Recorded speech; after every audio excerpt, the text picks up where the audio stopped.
Hai guys, selamat datang di channel Story Kaori, channel kedua dari artikel YouTube.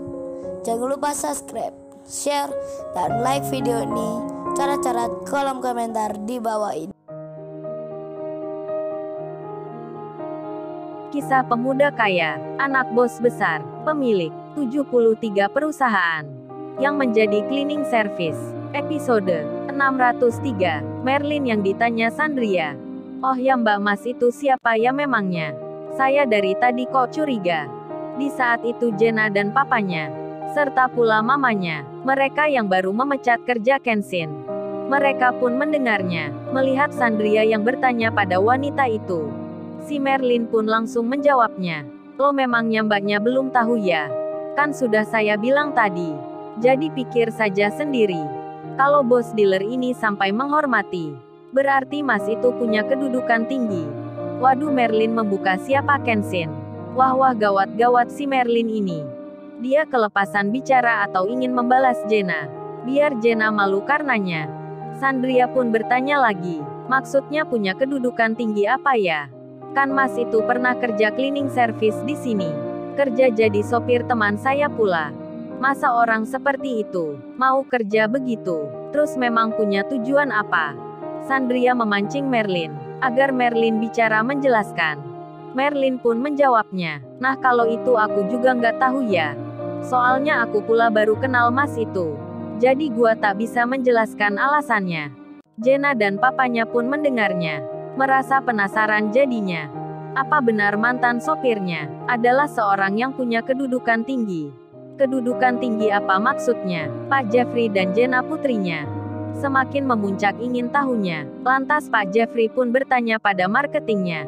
Oh ya Mbak, memangnya bos Anda itu apa berbaik pada semua bawahannya? Atau hanya pada sopir saya yang tadi? Marketingnya pun kelepasan bicara. Menjawabnya dengan spontan. Oh tentu tidak Pak, hanya Mas itu saja yang mendapat sambutan istimewa. Karena memang Mas itu dipandang oleh bos saya, serta juga pegawai kantor di sini. Waduh, marketingnya tak sadar bicara begitu. Si Jenna dan mamanya, serta pula Sandria dan Rega pacarnya, langsung menjadi kaget lagi. Benak hati mereka pun berkata, berarti pemuda itu menyembunyikan sesuatu tentang dirinya. Sedang si Merlin pun melanjutkan lagi. Melunasi pembayaran mobilnya. Kemudian Pak Tanaka yang baru mengantar Kenshin sampai ke depan. Pak Tanaka dan anak buahnya tak masuk lagi ke dealer mobilnya. Melainkan Pak Tanaka juga langsung keluar, mengikuti Kenshin melihat anaknya di rumah sakit. Dan si Jenna pun berpikir hebat dalam benaknya. Berpikir tentang Kenshin siapa. Sampai ditanyalah papanya. Pap, kalau gitu papa telepon saja orang HRD di kantor. Jenna mau tahu catatan lamaran kerjanya sopir itu. Barangkali ada penjelasan di dalamnya.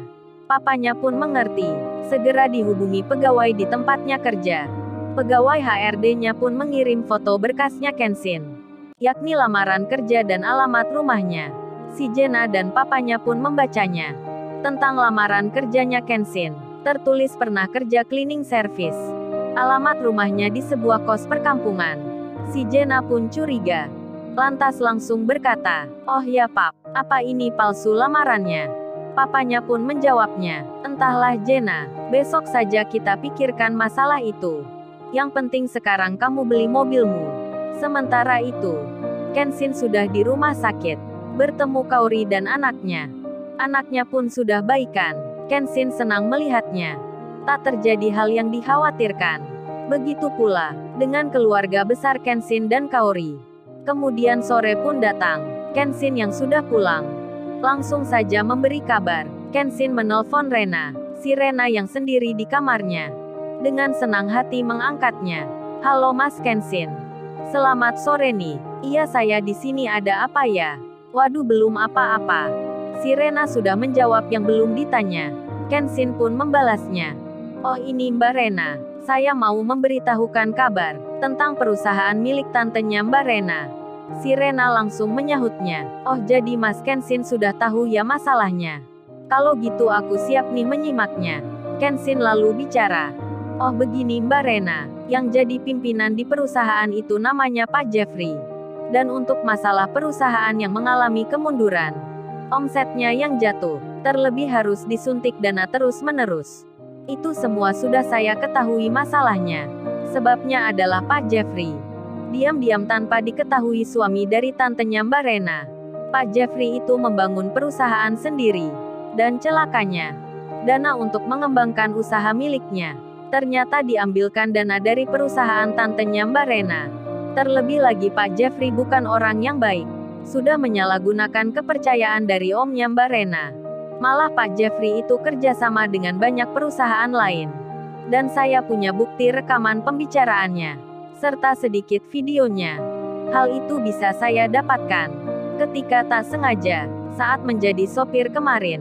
Waktu mengantar pulang Pak Jeffrey, ternyata di rumahnya sedang ada pertemuan meeting dari mitra kerja Pak Jeffrey yang diadakan di rumahnya. Dan saya pun diminta membantu menyiapkan alatnya. Berada di dalam rapat pula. Bahkan hampir-hampir ada yang mengenal saya. Tapi untungnya orang itu tak ingat. Dan ini ya Mbak Rena. Aku kirim percakapan rapatnya. Aku kirim pula suasana videonya. Tapi maaf ya videonya nggak sempurna. Soalnya aku mengambilnya diam-diam. Kenshin pun mengirimnya ke Rena. Si Rena pun melihatnya. Langsung terkaget dirinya. Bukti ini sangat kuat tak bisa dibantah. Tak menunggu lama, si Rena kemudian menghubungi tantenya. Bercerita tentang Kenshin yang baru memberi kabar. Si Rena juga membagikan video itu pada tantenya. Tantenya terkejut sekali melihatnya. Dengan segera dikirimkan pula pada suaminya yang ada di Amerika. Setelah tahu itu semua, pemilik perusahaan itu memutuskan agar memecat orang-orang yang terlibat di dalamnya dan melaporkan Pak Jeffrey pada pihak yang berwajib. Omnya Rena itu sangat marah karena dikhianati orang yang dipercaya, hingga diputuskan besoknya perusahaan Pak Jeffrey bekerja akan disidak secara langsung, akan dimintai pertanggungjawaban. Kenshin pun ditelepon oleh Rena. Oh ya Mas Kenshin, apa besok bisa ya Mas Kenshin menemani untuk datang ke perusahaan itu lagi? Sebab tante dan aku akan ke sana dengan mengajak polisi serta orang-orang tante yang kerja di sini untuk menindak Pak Jeffrey itu. Kenshin pun menjawabnya. Oh maaf sebelumnya Mbak Rena, untuk besok saya tak bisa ikut. Sebab Kenzori baru sakit. Jadi saya besok di rumah masih menemani. Tapi kalau diminta jadi saksi kemudian hari, atau untuk esok lusanya, saya bisa Mbak Rena. Saya akan selalu bersedia mendapat jawaban seperti itu. Si Rena pun mengerti, Kenshin besok tak bisa menemani. Sedang Pak Jeffrey sendiri, dirinya belum merasa kalau kecurangan dan pengkhianatannya sudah diketahui oleh bosnya. Dan di sore itu, Pak Jeffrey mendapat telepon dari rekan bisnis kerjanya. Oh ya Pak Jeffrey, untuk waktu besok, sebelum berangkat ke tempat lokasi pembangunan proyek itu, kita akan mampir ke tempatnya Pak Jeffrey. Karena Pak Yosen wakil bos besar ingin melihat perusahaan tempat Pak Jeffrey. Nanti dari situ kita berangkat bersama-sama untuk menyambut kedatangan bos besar. Pak Jeffrey pun menjawabnya. Oh baik Pak Adi, kalau gitu besok di kantor saya akan siapkan jamuan dulu. Saya senang diberitahu sebelumnya, jadi bisa menyiapkan sambutan untuk rekan-rekan kerja semua. Kemudian pembicaraan itu selesai. Pak Jeffrey bilang ke Jenna, oh ya Jenna kamu sekarang pesankan makanan dari restoran yang paling enak. Sebab besok akan datang di tempat kerja para bos-bos pemimpin perusahaan yang akan berkunjung melihat tempat kita. Dan kamu pakai saja mobil baru Ferrari-mu itu. Apa kamu sudah bisa mengemudinya?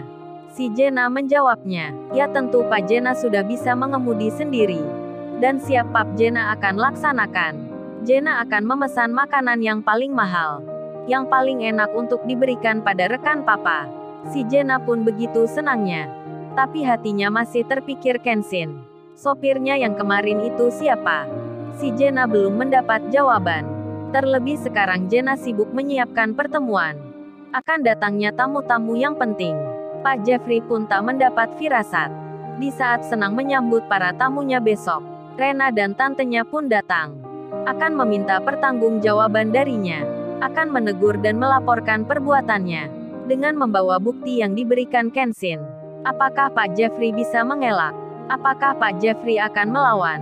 Dan apakah Pak Jeffrey malah dibela oleh rekan-rekannya itu? Sedang tantenya Rena akan membawa pula aparat penegak hukum untuk menangkap Pak Jeffrey. Lalu, bagaimana kisah selanjutnya? Subscribe channel ini untuk episode berikutnya. Terima kasih. Jangan lupa ya guys, untuk kelanjutan ceritanya ada di channel Story Kaori. Jangan lupa subscribe ya guys, dan tekan notifikasinya.